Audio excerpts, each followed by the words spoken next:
लेकिन जब जोशीमठ जाना हुआ तो दो एंगल जो मुझे लगा कि इस पे बात करनी भी ज़रूरी और समझनी भी ज़रूरी है।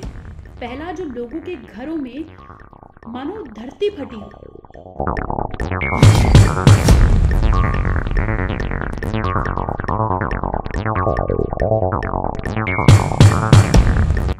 दीवारों में दो फाड़ हो गए हैं। कुछ घर ऐसे हैं जिन घरों में जो उनके बिल्कुल ग्राउंड फ्लोर है उस फ्लोर पे दरार आ गई है, जो नींव है वो हिली हुई है, और जब नींव हिली है तो ऑब्वियसली ऊपर वाले घर में रहना संभव नहीं है। देखिए, जहाँ तक मैंने देखा है, वो जो विस्थापन की बात कर रहे हैं या जो कह रहे हैं कि हमने उन्हें शिफ्ट किया है सेफ लोकेशन पे, तो वो सेफ लोकेशन नगर पालिका का भवन है। कुछ होटल्स हैं जो जोशीमठ के अंदर ही हैं। तो अब सवाल ये है कि जब पूरा जोशीमठ खतरे में है, जब पूरे जोशीमठ में खतरा मंडरा रहा है, जिस तरीके से रिपोर्ट्स आ रही हैं, जिस तरीके से मेरे ख्याल से इनके शासन में सचिव और बहुत लोगों ने भी कहा है कि जोशीमठ को खाली कराने की प्रक्रिया शुरू करेंगे, तो उस एंगल पे जोशीमठ के लोग जोशीमठ के अंदर ही कैसे सुरक्षित हैं। लेकिन अगर आप देखोगे सोशल मीडिया में आपको वो वीडियो कल की दिखेगी जहाँ लोगों ने जाकर टनल के अंदर जाके दिखाया है कि किस तरीके से अभी भी वहाँ काम चल रहा है। नमस्कार, समाचार इंडिया देख रहे हैं आप। मैं हूं आपके साथ आदिल राव। आज एक खास विषय पर जो आप सभी को मालूम है कि उत्तराखंड ही नहीं पूरे देश भर में जो इस समय एक बड़ा मुद्दा बना हुआ है, जोशीमठ। उसको लेकर ही चर्चाएं चल रही हैं कि आखिर जोशीमठ को कैसे बचाया जाएगा। आज उसी मुद्दे पर बातचीत करने के लिए मेरे साथ मौजूद हैं अनुकृति गोसाई रावत जी, जो एक सोशल वर्कर भी हैं और बहुत करीब से जाकर वहाँ की परिस्थितियों को देख कर आई हैं, वहाँ का जायजा करके आई हैं। कांग्रेस ने जो कमेटी बनाई थी उसमें अनुकृति जी को भी सम्मिलित किया गया था। हम सभी ने देखा कि किस तरीके से अनुकृति जी ने वहाँ पर जाकर महिलाओं से बात की, युवाओं से बात की, उनके दर्द को समझा।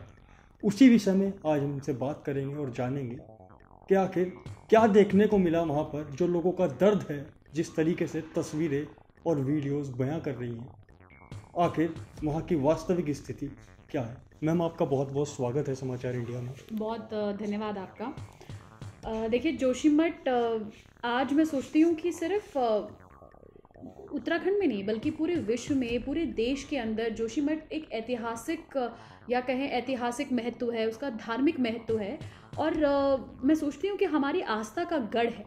और आज जिस त्रासदी का सामना जोशीमठ कर रहा है, जिस तरीके से मैं जब जोशीमठ गई तो वहाँ उससे जाने से पहले, क्योंकि देखिए इस बात को कहने में मुझे कोई संदेह नहीं है कि जो परिस्थितियाँ कई बार दिखाई जाती हैं मीडिया द्वारा भी, तो वो जब आप वाकई जब वहाँ जाते हैं, एक्चुअल ग्राउंड ज़ीरो पे होते हैं, वो भिन्न होती है, उसमें डिफरेंसेस कई बार होते हैं। जब मैं यहाँ से देख रही थी तो लग रहा था दरारें हैं और कुछ जगह पे दरारें हैं, लेकिन जब जोशीमठ जाना हुआ तो दो एंगल जो मुझे लगा कि इस पर बात करनी भी ज़रूरी और समझनी भी ज़रूरी है।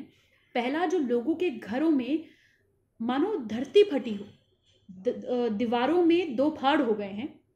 कुछ घर ऐसे हैं जिन घरों में जो उनके बिल्कुल ग्राउंड फ्लोर है उस फ्लोर पे दरार आ गई है, जो नींव है वो हिली हुई है, और जब नींव हिली है तो ऑब्वियसली ऊपर वाले घर में रहना संभव नहीं है।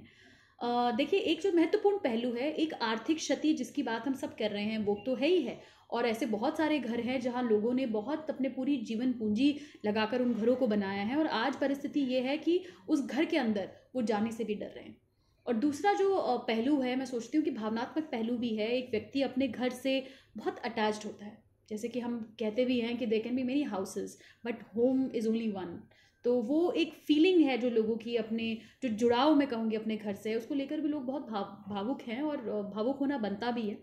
देखिए, वहाँ जो चीज़ जो मैं आपसे कहना चाहती हूँ सबसे महत्वपूर्ण है कि जिस तरीके से लोग आज वहाँ प्रोटेस्ट कर रहे हैं, जो वहाँ पर जोशीमठ संघर्ष समिति है, जो वहाँ के लोकल NGOs हैं, उनका जो कहना है वो भी यही है कि हम लोग निरंतर रूप से सरकार के आगे गुहार लगा रहे थे पिछले 8 महीनों से।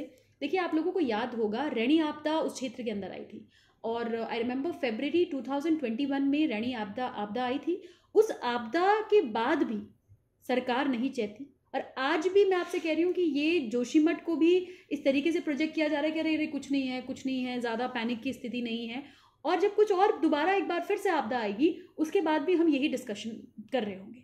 आज सबसे बड़े सवाल जो ये है कि इस पर क्या पॉलिसी बनाई जाती है, इसके लिए क्या ऐसे मेजर्स लिए जाएंगे। जिस तरीके से भारतीय जनता पार्टी की सरकार कह भी रही है कि हम उनको विस्थापित कर रहे हैं। देखिए, जहाँ तक मैंने देखा है, वो जो विस्थापन की बात कर रहे हैं या जो कह रहे हैं कि हमने उन्हें शिफ्ट किया है सेफ लोकेशन पे, तो वो सेफ लोकेशन नगर पालिका का भवन है। कुछ होटल्स हैं जो जोशीमठ के अंदर ही हैं।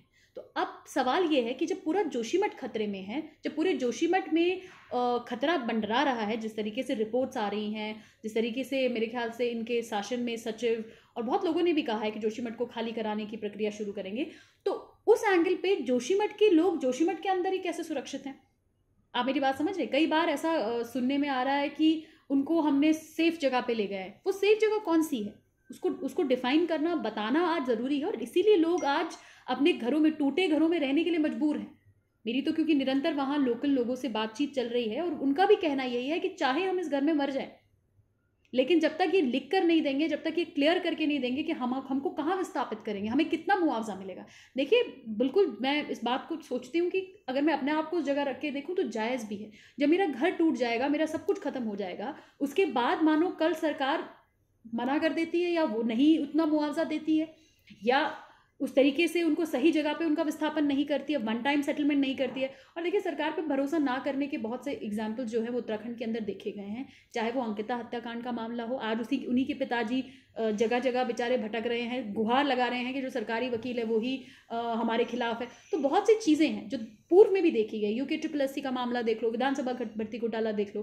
तो इस सरकार ने एक जो अविश्वास है वो लोगों के अंदर पैदा किया। आज लोग भरोसा नहीं कर रहे उनकी बातों पर, इसलिए वो कह रहे हैं कि जब तक हमें लिखित रूप में नहीं मिलता कि उनको कहाँ विस्थापन किया जाएगा, उनके लिए क्या मुआवजा सरकार देगी, तब तक वो लोग वहाँ धरना दे रहे हैं। और देखिए, मैं देख भी रही थी कि बहुत बयान अभी बहुत सारे सरकार से लोगों के आ रहे हैं और वो कह रहे हैं कि नहीं कोई चिंता की बात नहीं है। अगर चिंता की बात नहीं है तो महिलाएं इतनी ठंड में ठिठुरते हुए वहाँ धरना क्यों दे रही हैं? अगर आप लोग सच में उनकी परेशानी को सॉल्व कर पाते तो आज ये परिस्थितियां नहीं आती। अगर उन 8 महीनों में सरकार ने या शासन ने रिस्पॉन्ड किया होता उनकी प्रॉब्लम के लिए तो ये परेशानियां अभी नहीं आती। मेरे कहने का मतलब ये है कि आज जो परिस्थितियां बनी है, कहीं ना कहीं उसमें इग्नोरेंस जिम्मेदार है, कहीं ना कहीं उसमें लापरवाही जिम्मेदार है।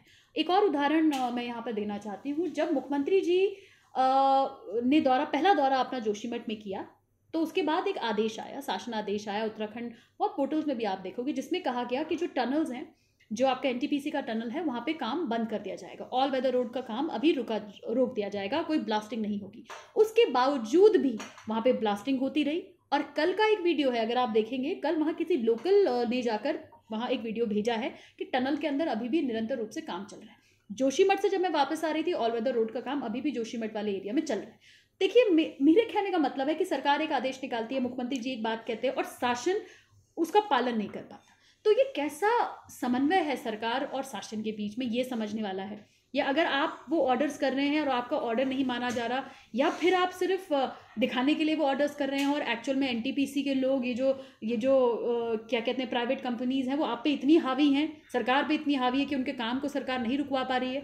तो ये एक अपने आप में एक प्रश्न है। और कल ही रात की एक वीडियो है, अगर आप देखेंगे, सोशल मीडिया में भी वायरल है। देखिए, बहुत सारे बड़े चैनल्स तो शायद इसको चलाएं भी नहीं, और मैं सबकी मजबूरियां समझती भी हूँ, लेकिन अगर आप देखोगे सोशल मीडिया में आपको वो वीडियो कल की दिखेगी, जहाँ लोगों ने जाकर टनल के अंदर जाके दिखाया है कि किस तरीके से अभी भी वहाँ काम चल रहा है। और ये मैं नहीं कह रही, ये वहाँ की जो लोकल संघर्ष समिति है, जो वहाँ के लोकल लोग हैं, उनका भी यही मानना है कि कहीं ना कहीं जो ब्लास्टिंग्स हुई हैं, कहीं ना कहीं ये जो हाइड्रो पावर प्लांट का काम चल रहा है, उन सारी चीज़ों की वजह से आज जोशीमठ खतरे में है। ये उनका मानना है। और जब ये एक जन भावना है तो उस जन भावना का सम्मान करते हुए इस पर रोक लगानी चाहिए थी, लेकिन वो रोक सिर्फ कागजों में है। तो मैं आपसे जो कहना चाह रही हूँ कि आज जिस तरीके से लोग वहाँ पर आंदोलन कर रहे हैं और सरकार से पूछ रहे हैं कि हमें लिखित रूप में चाहिए कि आप हमको कितना मुआवजा देंगे, हमें लिखित रूप में चाहिए कि आप हम लोगों को वन टाइम सेटलमेंट देंगे, या आप इस आपदा को नेशनल डिजास्टर घोषित करें। और नेशनल डिजास्टर इसलिए कह रहे हैं क्योंकि देखिए, सरकार के पास मुझे नहीं पता कि इतना फंड हो पाएगा कि नहीं हो पाएगा, लेकिन केंद्र में भी, क्योंकि जब सरकार दावा करती है कि हम डबल इंजन की सरकार हैं, तो केंद्र के पास जो फंड होगा, अगर वो भी उत्तराखंड के अंदर लेकर आए, उत्तराखंड के आपदा पीड़ितों को ये फंड दिया जाए, तो मैं सोचती हूँ एक बहुत बड़ी राहत होगी। 600 से अधिक घर ऐसे हैं जिन्हें चिन्हित किया गया है और जो पूरी तरीके से डैमेज होने की स्थिति में है, जिनमें दरारें आ गई हैं छतों में, या जिनके पुश्ते हिल चुके हैं। अब ऐसे में आप ज़रा अंदाज़ा लगाइए कि जिस वक्त आपको अपने पुश्तैनी घर को छोड़ना पड़े, जहाँ से आपके पूर्वजों का लगाव है, जहाँ आप पले बड़े हैं, और दूसरा अगर अब आकर सरकार विस्थापित कर भी देती है, क्या वो बाज़ार, वो खेत खलियान, वो सब लौट कर वापिस आ जाएगा। वही अनुकीर्ति जी ने बात दोहराई है कि समय रहते चीज़ों को इग्नोर किया गया। मैम, मैंने देखा आप में वीडियोज़ में, आप जिस तरीके से वहाँ जो बुज़ुर्ग महिलाएं थी उनसे आप बात कर रही थी, युवाओं से आपने बात की, उन लोगों ने जो दर्द आपके साथ शेयर किया, आप ज़रा वो बयां कर पाएंगे? देखिए हाँ, एक और जो महत्व